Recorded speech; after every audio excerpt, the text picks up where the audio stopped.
juicio al orden del día. Le damos la bienvenida al doctor Mauricio Levi con su conferencia Músculos respiratorios de la estructura clínica diaria y patente. El doctor Mauricio Orozco Levi es jefe de neumología de la Fundación Cardiovascular de Colombia, jefe clínico PAR de Salud Mar en Barcelona, profesor asociado de la Universidad Pompeu Fabra de Barcelona y jefe del grupo de lesión, respuesta inmune y función pulmonar. Bienvenido, doctor.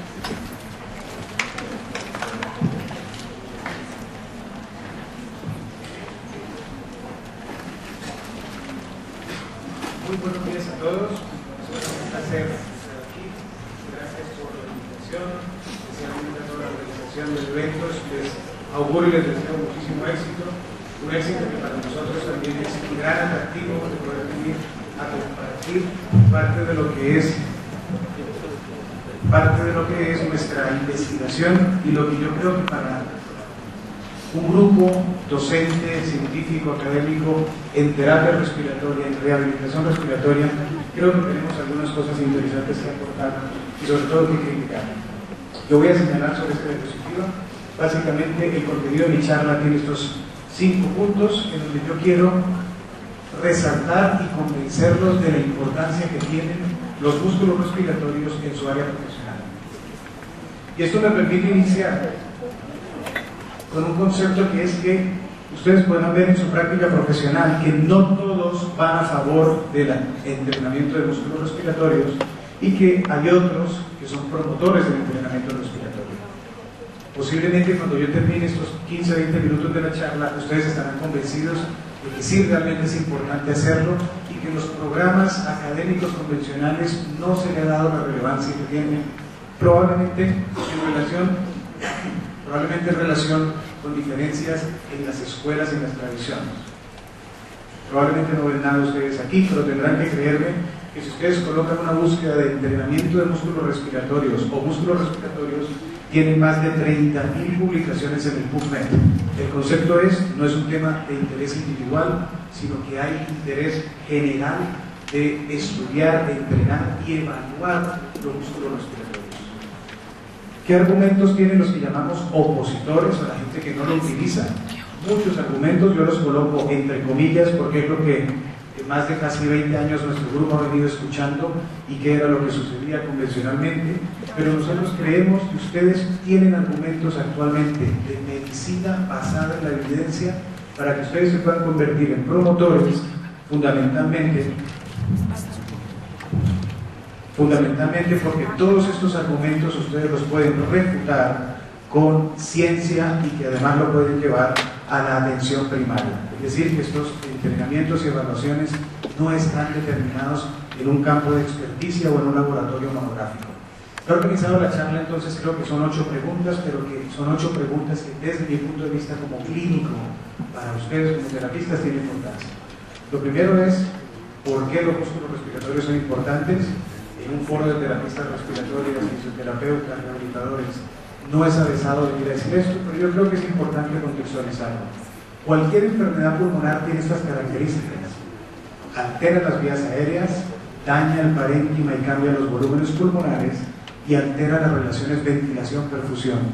Todo ello, si ustedes me siguen aquí a la derecha, va a afectar la calidad de vida, hace que los pacientes consuman más servicios sanitarios y en últimas incrementa la mortalidad. Con lo cual, la enfermedad respiratoria está en la historia natural habitual, en donde el órgano blanco como tal, donde empieza todo por definición, son los pulmones, y en este caso, para recordar que no son solo las vías aéreas en el bronquítico, sino el parénquima pulmonar en el enfisematoso. Pero esto es aplicable para las secuelas posttuberculosas, para las bronquiectasias, para los enfermos con obesidad, sleepapnea y con alteraciones de la caja torácica. Y cuando uno ve este dibujo de Netter, y este es un paciente nuestro en nuestro hospital, no tiene un cáncer, no es un enfermo con SIDA, es un enfermo que fumó, tiene un gran enfisema, fíjense cómo es igual al dibujo de Netter, y cuando uno ve a este paciente, uno está seguro de que la diana, el target, no ha sido solamente el pulmón, sino que también hay otros órganos. Se sabe que el cerebro se alteran los músculos, la perfusión pulmonar, las suprarrenales, el riñón, los huesos, es decir, es una enfermedad sistémica Y por eso actualmente, no solo nosotros, sino muchos grupos hablamos de la enfermedad pulmonar y sistémica crónica, con lo cual tiene relevancia interpretar a los pacientes así. El sistema nervioso controla la respiración, los pulmones son el órgano blanco, pero si no tenemos un elemento elástico que bombee el aire, fallecemos. Los pacientes con falla respiratoria crónica mueren por disfunción muscular respiratoria, entre otras cosas. Voy a pasar esta diapositiva básicamente para comentarles que en 3 diapositivas es cómo ha evolucionado el conocimiento científico de la actualidad para considerar la importancia de los músculos respiratorios. En primer lugar, los pacientes no es que ventilen poco, los pacientes ventilan más. Los hipercápnicos, no entran en más detalles, cuando miramos la presión de oclusión o P01 para ver el estímulo central, vemos que los que están más hipercápnicos son individuos que tienen una P01 todavía más elevada. Es decir, que no es un problema de cerebro, no es un problema de hipoventilación central. Pero sí voy a hacer énfasis en esta diapositiva. Fíjense, el grupo del doctor Gracino en la McGill encontró, como ustedes conocen bien, que los pacientes respiratorios crónicos respiran jadeando, respiración rápida y superficial, rapid and shallow breathing, y son pacientes que ventilan el mismo volumen minuto pero con otro patrón. Lo que hizo el doctor Gracino fue algo muy simple, que fue decirles: usted se está equivocando, respire más lento, aumente el volumen corriente y haga menor frecuencia respiratoria. Lo que se pudo evidenciar es que rápidamente los gases arteriales se normalizaron, pero se precipitó un cambio en la señal electromiográfica, en el índice HL, fatiga, y disminuyó la fuerza del diafragma en pocos minutos, pocos segundos. ¿Qué quiero decir con esto? Que la adaptación que tienen los enfermos a la hipercapnia es una forma precisamente de protegerse contra la fatiga muscular respiratoria. Una vez más, los enfermos no es que respiren así porque son tontos o se les olvidó, por eso la reeducación del patrón respiratorio ya no se hace y no tiene una base científica, lo que es un patrón de adaptación precisamente a las sobrecargas crónicas que precipitan la enfermedad. ¿Y qué enfermedad? Cualquiera de estas enfermedades, es el diagrama de Venn, pero nosotros hemos demostrado que en insuficiencia cardíaca, en cifoescoliosis, en obesidad, secuelas postuberculosas, hipertensión pulmonar, en todos estos diferentes grupos de enfermedades y últimamente con un gran europeo que tenemos, estamos haciéndolo precisamente en enfermedades neuromusculares. ¿Qué quiero decir con esto? Que la EPOC es un buen modelo, pero que los conceptos son aplicables a muchas otras enfermedades que cursan con obstrucción del flujo aéreo, cambios en los volúmenes pulmonares y desequilibrio de ventilación-perfusión. Si esto es claro y rápidamente les he demostrado la fisiopatología, la pregunta es si se deben entrenar los músculos o por el contrario debemos dejar descansar, que era otro de los conceptos que se tenía convencionalmente en la medicina respiratoria. Un argumento es que si esto es un individuo sano, el diafragma tiene esta forma de cúpula, la fuerza se puede reducir por una ley mecánica que está dependiendo del radio, pero cuando el enfermo se le aumentan los volúmenes pulmonares, el diafragma se aplana, se desplaza hacia abajo, el radio se aumenta y ese cambio no es más sino que el diafragma cambia de posición y disminuye su efectividad mecánica. Primer argumento para entrenarlos: tiene una mala posición el diafragma y los demás músculos inspiratorios, debemos entrenarlos. Es como si tuviéramos una pierna deforme que tenemos que entrenarlos por el cuádriceps. El segundo argumento es que no todos los individuos tienen disminuida la fuerza de los músculos respiratorios. Esto es importante para ustedes como evaluadores de la función pulmonar. Si tenemos TEP1 como función pulmonar en la ordenada, fuerza muscular respiratoria como presión inspiratoria máxima en boca, en la abscisa, vemos que hay una gran dispersión. En general, hay una disminución de la fuerza muscular a medida que hay más obstrucción del flujo aéreo, pero que tenemos individuos que tienen una función pulmonar relativamente preservada, pero ya están débiles, o por contra, individuos que están obstruidos y tienen preservada la función. Concepto que sale de aquí: la espirometría, un test de marcha, los volúmenes pulmonares no permiten deducir cómo está el diafragma en términos de fuerza. Pero esa identificación de quienes están débiles o fatigables justifica que tengamos que entrenarlos. Lo único que puede mejorar fuerza y resistencia es el entrenamiento muscular. No hay anabólicos, no hay aportadores de oxígeno orales, no hay ninguna estrategia más que el estímulo mecánico. Eso es en cuanto a fuerza. En cuanto a resistencia, tanto de lo mismo. Nosotros hemos demostrado en otros grupos que no necesariamente el débil tiene preservada la resistencia, sino que los pacientes con EPOC por eso se exacerban, por eso vosotros tenéis que ventilarlos cuando hacen un resfriado o tienen un dolor o se han descompensado. 24 horas de ventilación no invasiva restaura la función precisamente porque son músculos que se han fatigado de forma precoz. El argumento es precisamente esa fatigabilidad se puede revertir con el entrenamiento. Unos trabajos que fueron desde mi punto de vista desafortunados fueron los trabajos de Sánchez en Canadá, donde dijo que el diafragma estaba dañado en los pacientes con EPOC, estaba dañado en los enfermos con enfisema y con mucoviscidosis, y este fue el trabajo que él publicó en el año 82. Nuestros estudios no han trabajado con necropsias, nosotros hemos trabajado con autopsias. Esto es un paciente, como ustedes pueden ver, con un enfisema pulmonar bilateral. Aquí hay una tumoración pulmonar. Estos pacientes los llevamos a cirugía torácica y esos pacientes entonces nos han permitido acceder, en este caso la toracotomía, a múltiples músculos intercostales, y aquí, como ustedes ven, el diafragma, tendón central, estamos tomando las biopsias del diafragma. ¿Qué importancia tiene decir esto? Que nosotros hemos podido demostrar que las fibras del diafragma no necesariamente están atróficas en los pacientes con EPOC, sino que solamente es un grupo que tiene atrofia, pero muchos otros tienen preservado el tamaño de las fibras, el número de capilares, el número de mitocondrias. No es un mal músculo el diafragma de los pacientes respiratorios crónicos, es un músculo en mala posición y con alteraciones metabólicas, pero que, como verán, son reversibles. Estos pacientes, los que tienen más atrofia, argumentan entonces que los entrenemos porque precisamente nos permite aumentar la masa muscular. El siguiente argumento es un trabajo que hicimos con Roberto Werri, ustedes lo encuentran, publicaron en PubMed, que es tal vez de los más importantes para un clínico.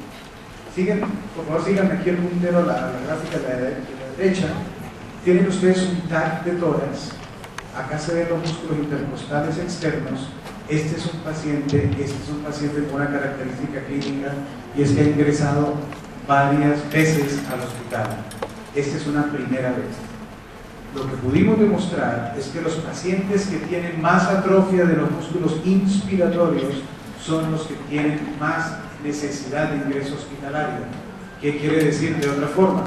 Que posiblemente si entrenamos a estos pacientes atróficos, mejoremos su pronóstico a largo plazo en términos de hospitalizaciones o exacerbaciones.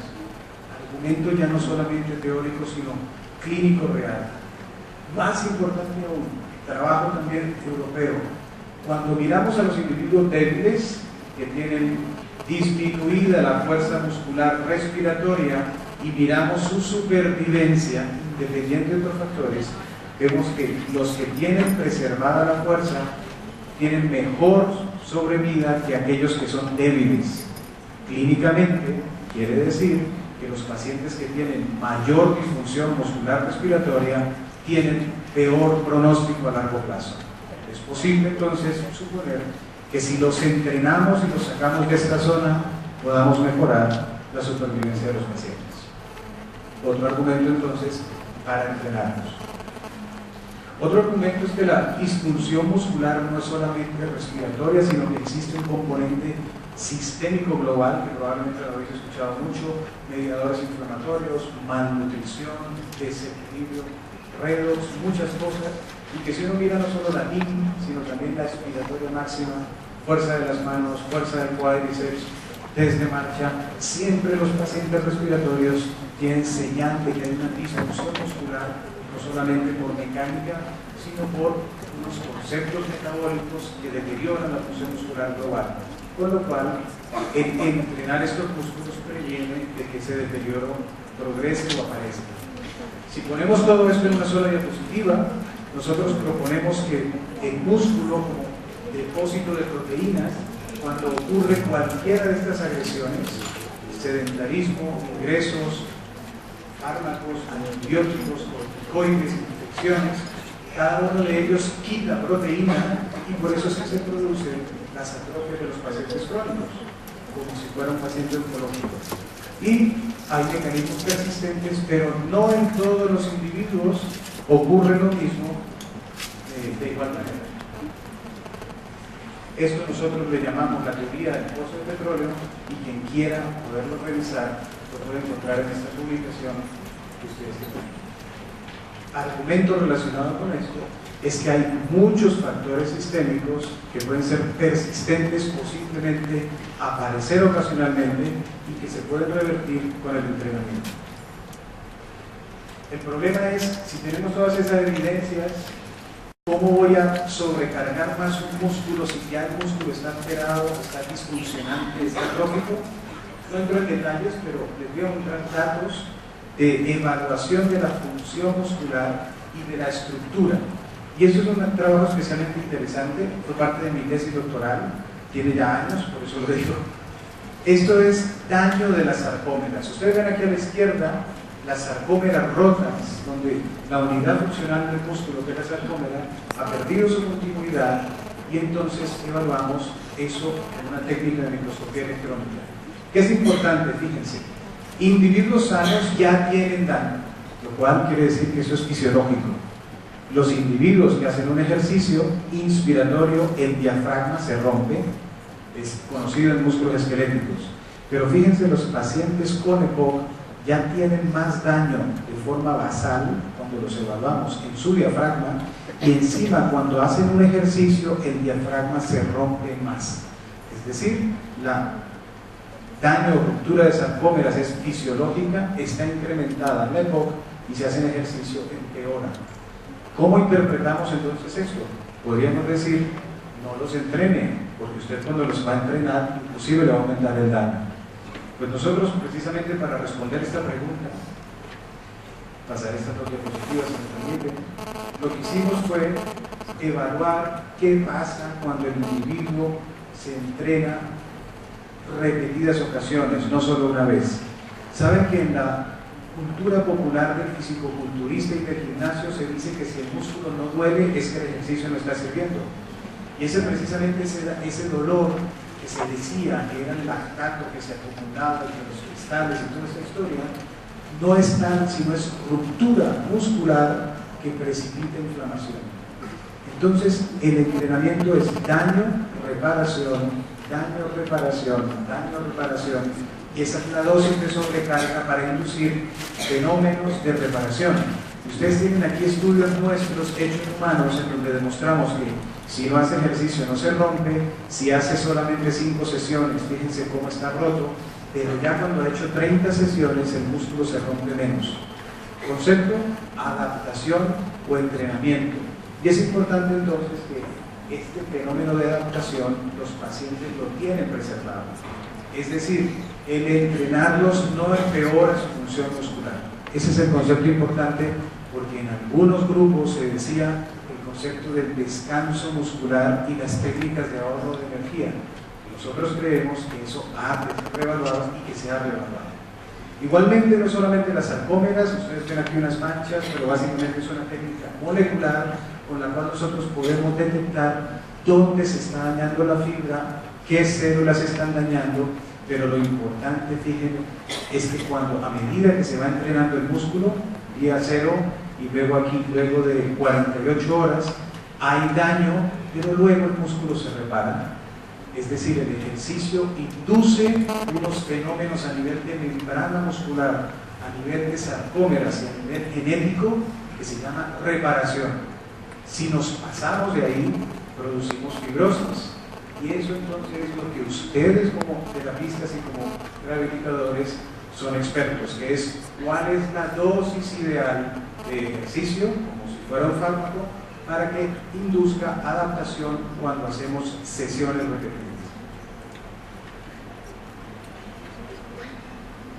¿Qué pasa a nivel genético? Esto no es simplemente una cuestión cosmética, esto no es solamente descriptivo, sino cuando nosotros utilizamos un modelo de perros que le hacíamos traqueostomía y se lo cerrábamos la tráquea para que se dañara el músculo, encontramos, esto es hibridación in situ, en que efectivamente se produce daño, que es la línea azul, disminuye la función, pero aparecen fenómenos de reparación que son precisamente relacionados con la MIO-B, con la miogenina, que son genes de reparación.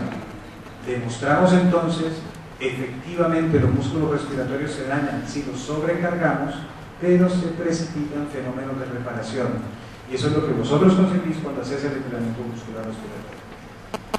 Si uno lo lleva a una tabla y dice, bueno, ¿qué mejora si yo entreno pacientes? Si entrenamos pacientes, aumenta el porcentaje de fibras 1 del diafragma, es decir, más resistencia, aumenta el tamaño de las fibras tipo 2, es decir, más fuerza, aumenta la fuerza muscular respiratoria, tanto en boca como en esófago, como en estómago, y aumenta la resistencia. Con lo cual tenemos evidencia estructural, plausibilidad biológica y fisiológica de que este beneficio se obtiene precisamente con el entrenamiento muscular. Y esto está publicado, si ustedes tienen interés, en el Blue Journal. Y a medida que han ido pasando los años, yo he colocado aquí en esta gráfica el año 86, fíjense cómo a medida que ha ido pasando el tiempo, otro concepto importante, la eficacia que tiene el entrenamiento tiene que ver con la carga que se pone, y a medida que ha ido pasando el tiempo estamos más cómodos precisamente para entrenar a los pacientes. Eso fue lo que nosotros publicamos en su momento y quisimos cambiar el paradigma y decir que no están dañados los músculos, están adaptados. Lo que pasa es que para su situación son más lábiles a descompensarse, pero los músculos respiratorios no están peor en los enfermos respiratorios, disfuncionan, pero no es cierto que sea simplemente una cuestión de atrofia. Se pueden entrenar, preservan la capacidad de adaptación y es ese efecto reloj de daño-reparación, daño-reparación, que le hemos dado el nombre de tic-tac, tic-tac, que ese tic-tac es lo que induce precisamente la mejoría.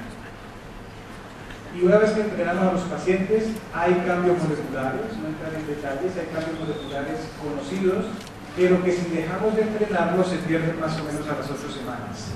Sin embargo, los efectos en calidad de vida, los efectos en disminuir ingresos y los efectos funcionales en otros aspectos como en test de marcha pueden llegar hasta 18 meses. Importante, fíjense, con solo 8 semanas de entrenamiento, diversos grupos, esto es revisión Cochrane, han demostrado que tiene un efecto hasta 18 meses. No hay ningún fármaco que yo como neumólogo pueda prescribir que tenga un efecto de más de 24 horas. Tiotropium, o ahora los nuevos betamiméticos de larga duración, tienen 24 horas. Fíjense cómo entonces tenemos una estrategia que es entrenamiento y podemos dar un efecto durante meses si lo hacemos con estas técnicas y si precisamente evaluamos su efecto a largo plazo. ¿Qué pasa desde el punto de vista de cómo evaluar los músculos? Estoy con expertos, no voy a entrar mucho en detalles, pero lo que sí es importante es que evaluamos resistencia y evaluamos la fuerza.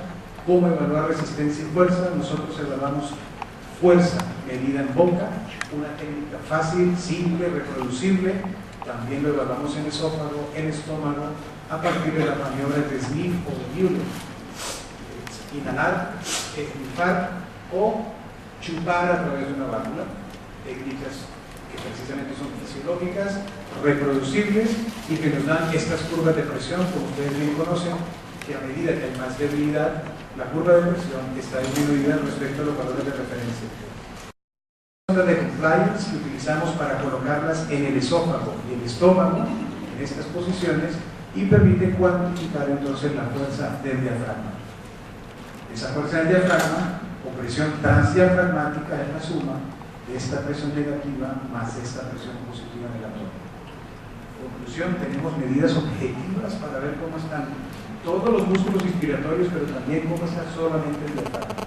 Y esto tiene importancia, tanto en reposo como cuando se hace ejercicio, aunque el enfermo está descompensado, por ejemplo, cuando está intubado y ventilado.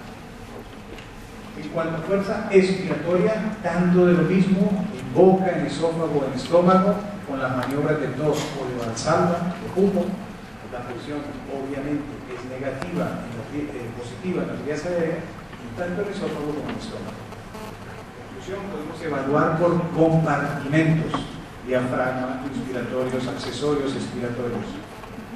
¿Y por qué tiene esta importancia? Porque debemos prescribir, y eso es muy importante desde mi punto de vista. No a todo el mundo, no todos necesitan lo mismo. Yo siempre hago un poco la analogía: no le demos a todo el mundo antibióticos, no todo el mundo lo necesita.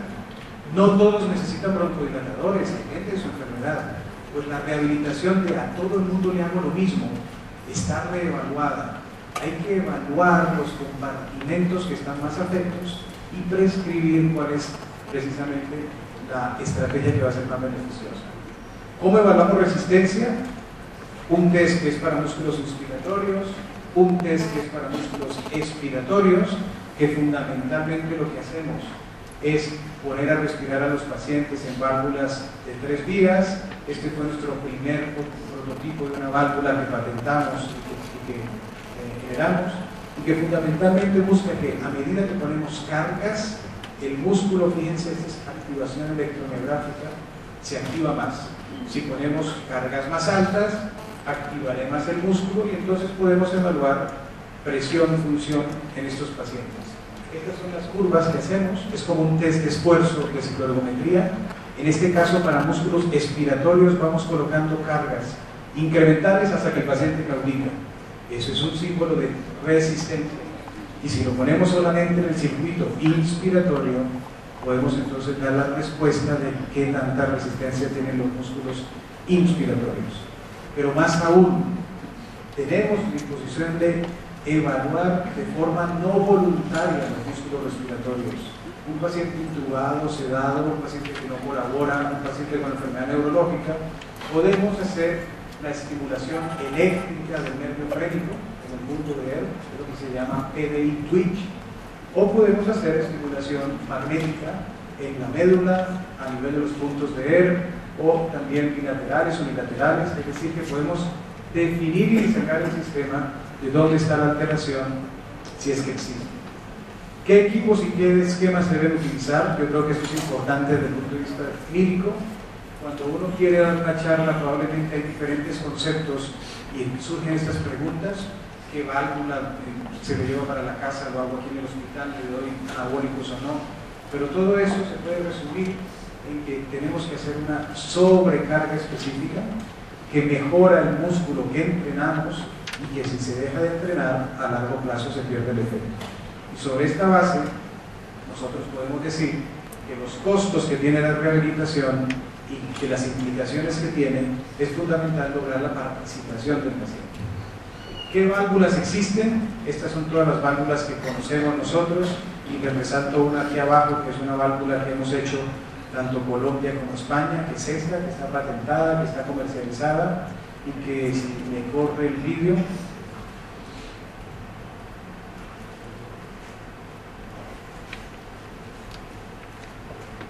es una válvula que tiene este fundamento mecánico, que tiene como innovación, que tiene 2 cámaras, una cámara de mezclas, un circuito expiratorio, un circuito inspiratorio, y ustedes pueden ver aquí que a medida que se hace el esfuerzo inspiratorio, se abre la válvula, podemos poner cargas, es decir, como si fueran pesas de los músculos periféricos, pero en este caso para los músculos de soplar, expiratorios, o los músculos inspiratorios, en este caso aislados, con lo cual podemos prescribir para cada paciente cuál es su dosis, qué músculo es el que está más afecto. Esto es lo que usted le va bien, llévese esta válvula para casa y haga usted el entrenamiento. Sin embargo, esta no es la única válvula que hay. La comento como logro desde el punto de vista científico de nuestro grupo de transferencia universidad-industria.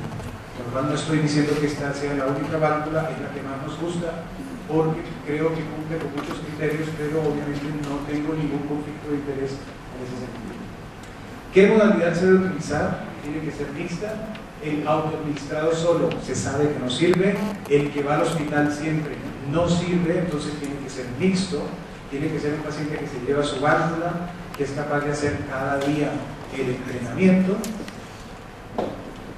con menos de 30 minutos. Nosotros actualmente evaluamos, propusimos y hemos validado la técnica de las 10 RM. Ustedes saben que en evaluación funcional muscular, la 10 RM es un indicador de resistencia.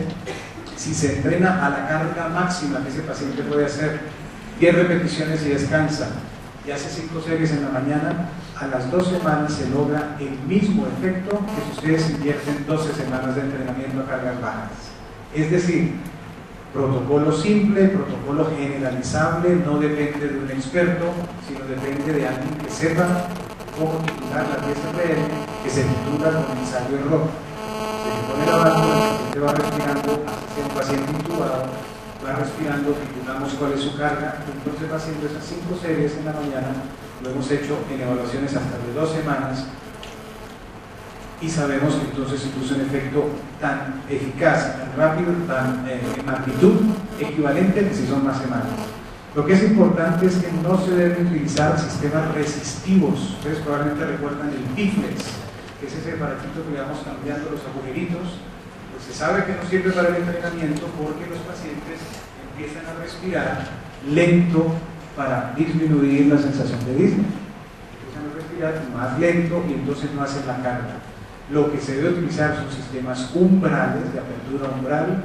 Lo que no se debe utilizar es el Piflex o sistemas resistivos porque no sirve y no funciona para entrenar. Múltiples esquemas. Esta diapositiva es solamente para recordarles que no hace falta complicar el entrenamiento. Háganlo con las 10 RM, titulen la carga máxima, envíen el paciente a casa, síganlo 1 o 2 veces a la semana y que estas 5 o 6 series que haga en casa no le lleva más de 10 minutos al paciente, con lo cual es una estrategia barata, eficaz y que se puede lograr fácilmente la participación del paciente. ¿Qué cambios induce el entrenamiento? El argumento es para decirles cómo puedo demostrarles que lo que estoy diciendo es cierto. Les voy a mostrar medicina basada en la evidencia. Nosotros durante, lo decía, más de una década hemos utilizado el modelo de pacientes que van a test de resistencia. Los hemos llevado a biopsias. Aquí estamos biopsiando el músculo intercostal externo, aquí estamos biopsiando el cuádriceps. Son esquemas de biopsias que hacemos, fíjense, con pequeña incisión, mínimamente invasivas. Tomamos la muestra del músculo, suturamos y estas son las cicatrices que quedan. Muchos de nuestros pacientes, creo que en Barcelona somos famosos porque todos los pacientes del Hospital del Mar tienen 2 o 3 cicatrices, entonces ya saben dónde los siguen, ¿no? Pero son mínimamente invasivos y nos han permitido, ese es el concepto, demostrar con bases estructurales que lo que se está produciendo no es ni efecto placebo ni efecto aprendizaje únicamente. Y eso es lo que les muestro aquí. En mi laboratorio tenemos técnicas para poder cuantificar tamaño de fibras, capilares, mitocondrias y obviamente les mostraba esta diapositiva publicada precisamente por una terapista que es de nuestro grupo en donde demostrábamos la mejoría funcional. Esa mejoría funcional tiene que ver con esto. Primero, capilares. Los capilares del diafragma tras el entrenamiento aumentan en número. Mientras más capilares hay, más aporte de oxígeno hay al músculo, con lo cual quiere decir que hay mayor tolerancia al ejercicio, mayor resistencia. Cambio estructural que justifica el por qué mejora. Tinciones de tetrazol en reductasa. Esto es para cuantificar cuántas mitocondrias hay. Mientras más azul es un músculo, más mitocondrias tiene. Hemos cuantificado las mitocondrias con microscopía electrónica, que son estas estructuras ovoides que ustedes ven aquí, y los hemos cuantificado el antes versus el después en un mismo enfermo. El diafragma incrementa el número de mitocondrias. Mientras más mitocondrias hay, más oxígeno puedo utilizar, más resistencia tengo. Un maratonista que tiene muchas mitocondrias. Esto precisamente entonces justifica el cambio en la resistencia. Pero no solamente resistencia, sino también en potencia o fuerza. Una de las variables que permite cuantificar qué tan bien está el músculo es el tamaño de las fibras y el tipo de fibras. Después del entrenamiento ustedes pueden deducirlo de la imagen. Las fibras aumentan de tamaño y además se incrementan las fibras tipo 1, que son las oscuras en este caso. Mientras más fibras tipo 1 hay, más resistencia hay, y mientras más tamaño tienen las fibras, más fuerza hay. Con lo cual, estas biopsias nos permitieron, sin lugar a dudas, demostrar que hay un efecto estructural que justifica que los músculos mejoren. Y si tienen interés, este es el Blue Journal que les comentaba, en donde hablamos, y probablemente es de los artículos más recitados de nuestro grupo, donde hablamos que el entrenamiento muscular respiratorio no es ni mucho menos sofrología, no es psicología aplicada, es un evento fisiológico controlado que justifica la mejoría funcional. Conclusión desde el punto de vista global, que estos músculos se pueden entrenar porque preservan la capacidad de adaptarse y esa adaptación es la que justifica la mejoría funcional. ¿Se deben entrenar los músculos expiratorios? La respuesta es sí. Nosotros nos tocó intentar, nos tocó hacer bricolaje, cómo evaluar los músculos expiratorios. No existía una forma para evaluar la resistencia. Les había mostrado esta foto, la traigo porque fue los montajes que nos toca hacer cada vez que queremos hacer algún invento. Esta fue la válvula, y lo que encontramos fue que cuando evaluamos la fisiología muscular, y voy a mostrar solamente la conclusión de esta parte, encontramos que todos los enfermos que entrenamos con una válvula expiratoria, al comparar la evaluación pre en puntitos grises versus el post, fíjense que casi todos van más a la derecha, es decir, más carga y más hacia abajo. Este es el análisis de consumo de oxígeno. Si yo hago más trabajo y consumo menos oxígeno a largo plazo, quiere decir que soy más eficiente. Concluimos con este estudio con base estructural. El entrenamiento muscular respiratorio implica mejoría funcional sobre los músculos que entrenamos, que tiene una base estructural, y que cuando miramos el test de marcha, los pacientes que los entrenamos, músculos expiratorios, su enfermedad pulmonar está igual, su EPOC no ha cambiado. Fíjense cómo mejoró el test de marcha, fíjense cómo mejoró la cicloergometría incremental. Es decir, músculos inspiratorios funciona el entrenamiento, músculos expiratorios funciona. Les hicimos biopsia de la barriga, los músculos expiratorios principales son los de la prensa abdominal, y precisamente encontramos que esa mejoría funcional se asociaba a un cambio en la proporción de fibras tipo 1 y en el tamaño de las fibras, perdón, en la proporción de fibras tipo 2. ¿Qué quiere decir esto? Los músculos expiratorios se pueden entrenar, mejoran aspectos funcionales relevantes, y que en este caso les había mostrado el test de marcha y la cicloergometría. Se puede hacer, se debe hacer. ¿A quién se lo hacemos? A aquellos que están más débiles y más fatigables. Por eso les decía que el entrenamiento para todos lo mismo no necesariamente es así. Está publicado este artículo, si tienen interés lo encuentran en el Google. ¿Qué pasa desde el punto de vista de: yo creo que mejora la PIN, mejora la PEN, sí, pero yo quiero ver que el enfermo pueda hacer bicicleta, yo quiero ver que el enfermo pueda caminar más, yo quiero ver que el enfermo pueda salir más de casa? Hemos tenido un fracaso desde el punto de vista conceptual durante muchos años, porque se ha buscado que el entrenamiento de los músculos respiratorios modificara la espirometría o los volúmenes pulmonares. Pero fíjense que la EPOC, por definición, es una enfermedad no reversible. Y esto fue un error metodológico en el pasado. No podemos buscar que la espirometría mejore, porque ya de por sí estamos seleccionando enfermos con una enfermedad que no es reversible. Pero sí sabemos que tiene unos efectos en múltiples esferas. Aumenta la capacidad de ejercicio, disminuye los síntomas también periféricos, y un grupo brasilero ha hecho un trabajo muy interesante.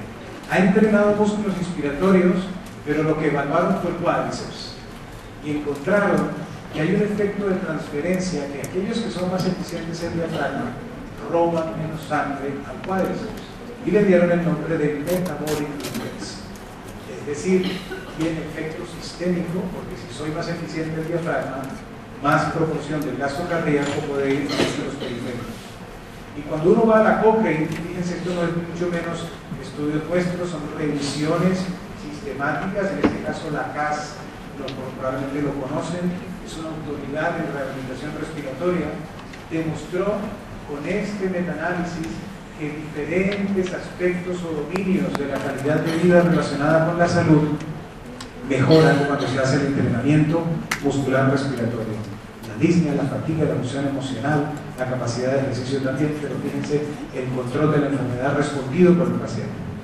¿Qué quiere decir esto? Que no es solamente lo que nosotros medimos o vemos, sino lo que el paciente siente también, que justifica que el entrenamiento muscular respiratorio se considere una estrategia adicional a las estrategias convencionales con fármacos. Como conclusiones, podemos decir que las enfermedades respiratorias, todas ellas se relacionan con disfunción de músculos respiratorios en una o mayor medida, en otro compartimento o no, que esta disfunción tiene un carácter global, no solo muscular respiratorio, sino periférico, que tiene una traducción en términos del paciente que es relevante. Esos enfermos se cansan más, salen menos de la ciudad, salen menos de su casa, van más al hospital, es decir, que tiene implicaciones de costos también, y fundamentalmente que mejora con el entrenamiento muscular específico. Ustedes que no han trabajado en músculos durante años, sino que probablemente hay muchos expertos, estoy seguro aquí, pero tal vez otros han trabajado en otras áreas. Cuando uno ve esto, uno dice, bueno, pero esto lo puedo hacer yo en mi consultorio particular, o lo puede hacer el médico que está en un hospital de un pueblo de Boyacá. La respuesta es sí. Nosotros hicimos un trabajo en Barcelona donde fuimos a hospitales primarios, invitamos, hicimos un grupo, una sinergia con médicos de atención primaria, terapistas respiratorios de atención primaria, nada de hospital terciario. Entrenamos 61 pacientes, más fueron 100 y algo, acá les traigo 61. Lo amarillo es cada paciente, cada puntito, cómo estaban antes del entrenamiento en términos de fuerza. Lo que se ve es que todos, prácticamente todos, mejoraron. En términos de resistencia, cómo mejoraron todos, llegaron al máximo, que era censurar por 30 minutos del ejercicio. Fíjense, casi todos normalizaron, pero prácticamente todos estaban fatigables, punto importante. Y el cambio fue casi un 30% en la fuerza, pero un 81% en el test de resistencia. No los entrenamos nosotros, los entrenaron ustedes, es decir, quienes hacen asistencia en pacientes en atención primaria o en hospitales de nivel 2. No necesariamente esto es una cuestión de sofisticación en hospitales de nivel 3. Y lo último es, solamente para el box, vemos que no. Esto es insuficiencia cardíaca. Las diferentes semanas los pacientes con insuficiencia cardíaca son débiles. Esto es cardiopatía isquémica, dilatada, hipertrófica. Los entrenamos y mejoramos. Para terminar, hay cosas. Yo los invito a que nuestro grupo estamos abiertos a colaborar con vosotros. La universidad precisamente tiene convenios en marcha que se están consolidando para trabajar con nosotros, y son ustedes los expertos en que los pacientes se cautiven y sigan en los protocolos de entrenamiento que hay que hacer. Con lo cual, la última diapositiva es precisamente la primera. Yo creo que les he mostrado múltiples argumentos que ustedes pueden utilizar para ser promotores del entrenamiento muscular respiratorio, tanto IMSS como expiratorio, y en últimas es coherente con vuestra área profesional. No debemos dejar que esto caiga en la inopia, ni mucho menos, y tampoco dejarnos llevar solamente por la industria farmacéutica. Uno de los problemas que ha tenido el entrenamiento es que no hay una industria farmacéutica interesada detrás de él, y no por eso quiere decir que como profesionales dejemos de utilizarlo. Muchísimas gracias por vuestra atención.